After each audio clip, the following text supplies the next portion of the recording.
Okay, in this video I'm going to show you how you can import a blog that you've exported.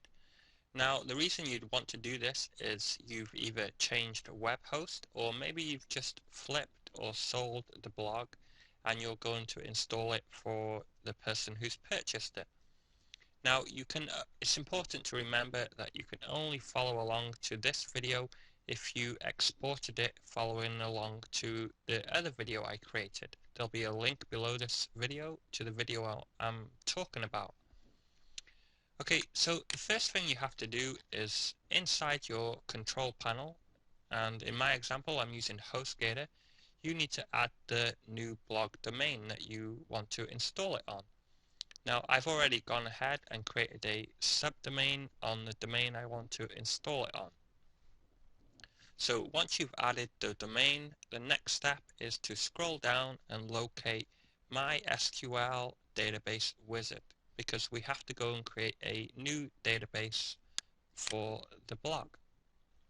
So I'm going to call my database test12 and hit next step. And I'm going to give the username the same name, test12, and the password 12345.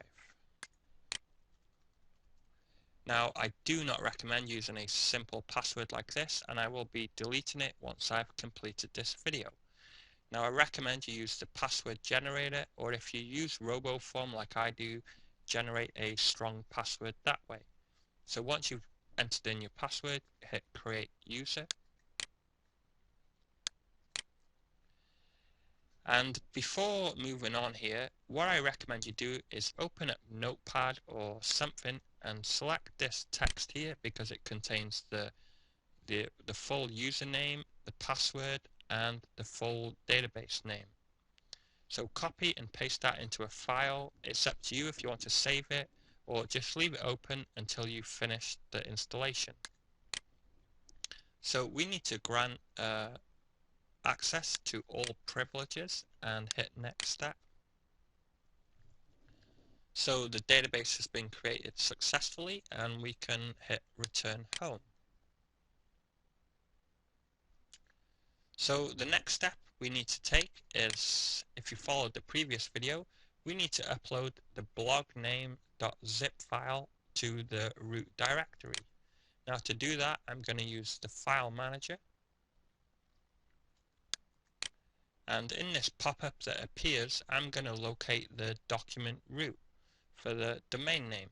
Now here is the subdomain that I created, so I'm going to hit go.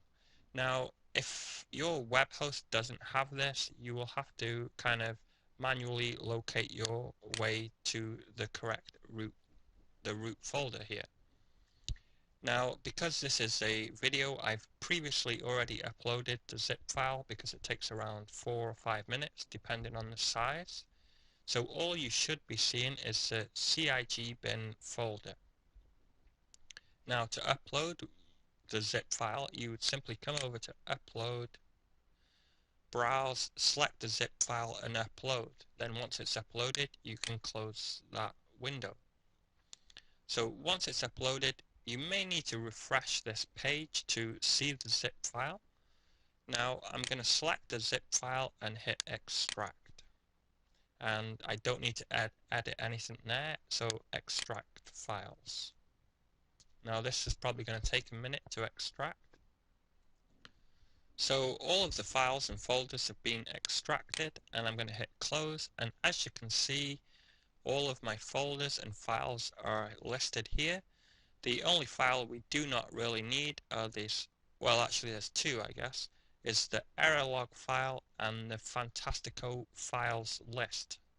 So you can go ahead and delete these because this is a new installation and you can no longer use the Fantastico Deluxe feature if you have that available. So the next thing we need to do is you can also delete the zip file because you no longer need that to be on the hosting. So the next thing we need to do is scroll down and locate wp-config.php. So click on it so that it goes blue and it's selected, and click on code editor, or you can even go on edit I guess. Now hit edit. When this file opens, basically this contains the old database details. Now I'm on the same hosting, so the first part is always going to say made with. Now if you're on a new host, it will say something different. So open up that notepad file that you pasted the database details in, and what we need to do is replace WRDP14 with test 12, or whatever you named your database name and database user.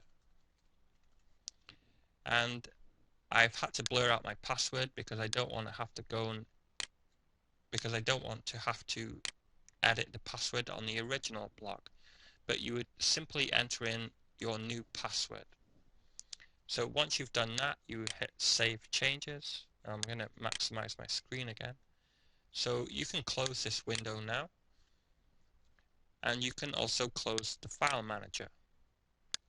Now before we can continue, you'll have to open up the download folder where you have the database and the core files, and we need to edit the SQL database file. Now to follow along to this, you will need to go to Google and search Notepad++ and install this free software. I highly recommend it, and it's going to save you so much time. Now you can do the next step with Notepad, but I don't recommend doing that, and you'll see why in a moment. So once you've installed Notepad++, you should, when you right click, you should see an option to edit with Notepad++. If it's not there, you may need to go to Open With and choose a default program and locate Notepad++.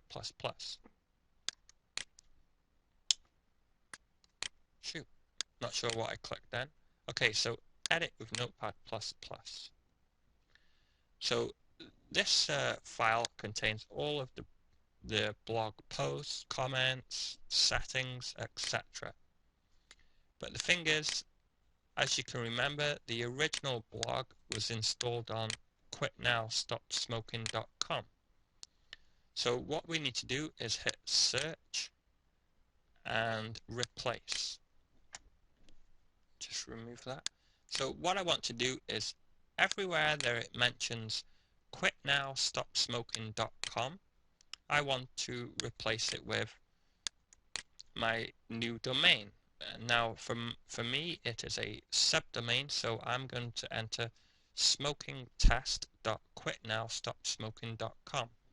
Now it's very important that you double check for any typos here, otherwise your blog installation is not going to work. So once you've confirmed everything is correct and you don't have any blank spaces, we're going to hit replace all. So 67 occurrences were replaced. Now this is only a small blog, so don't be surprised if this number is much higher. If it only says 2 or it's a number below 20, then something could possibly be wrong. So that now that those changes have taken effect, I need to save the file. So I'll go to File and Save, and I can close this. So jumping back to the control panel, I need to locate PHP my admin, which is right here. Now this is going to open up and show me all of the databases that I have. Now what I need to find is underscore test 12. And here it is right here, and there's no numbers with brackets because there are no tables in this database yet. So once I've clicked on it, I can come over to import.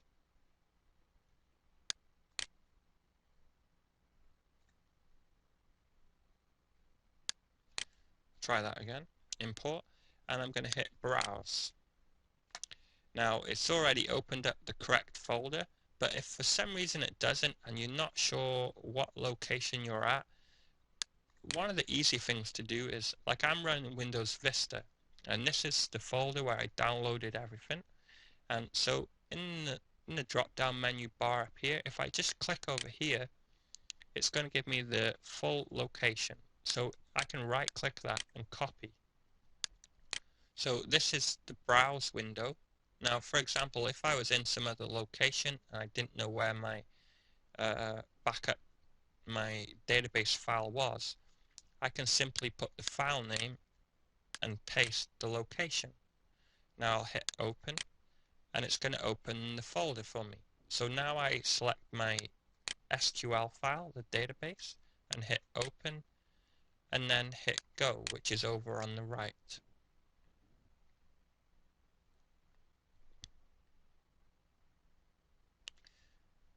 Okay, so all of the tables have been imported successfully, and if I change the URL and go to the subdomain,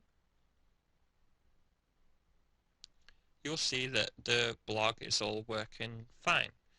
Now, something you will need to check is if I scroll over this post here, let me minimize this a minute. If I scroll over the post link here, you can see in the bottom corner that the URL structure looks fine. So we need to click on it and make sure that everything is working.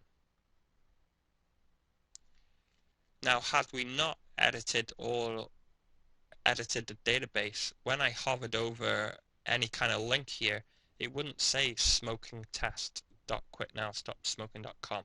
It would have the original URL. So it's important that you do those edits.